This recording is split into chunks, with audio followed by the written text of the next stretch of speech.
మాత్రం బొగ్గు చిక్కన.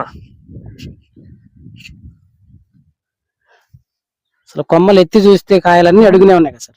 మీరు కోసేటప్పుడు ఎంత లేవా కాపు? అసలు లేదు, ఒక కాయ కూడా లేదు. ఇక రోజు ఇరిగిపోయినాయి, పచ్చికాయలన్నీ కోసేసారు, కింద రాలిపోయినాయి, అసలు ఏం లేవు, కాయలు లేవు. ఇక ఉత్త చేను ఉన్నట్టే ఉంది.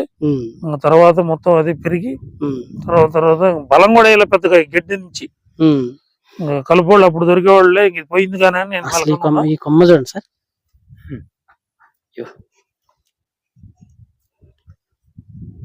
ఈ కొమ్మ చెట్టు ఆకుల కన్నా కాయలే ఎక్కువ. ఇంకా కింద పండిన కాయలు కూడా తాళ్ళు మచ్చలేవు, మచ్చ రాదు అసలు, ఏడన్నా ఒకటే. గానీ ఇది కామనే సార్, 1 to 5-10% కామనే కదా సార్. అంతే. కాదు దీనికి ఉంది ఏంటంటే, మనం ఎంత పెంచుకోగలిగితే అంత దిగుబడి తీయచ్చు దీన్ని, తోటనే. పెరిగితే చాలు, ఇక ఆటోమేటిక్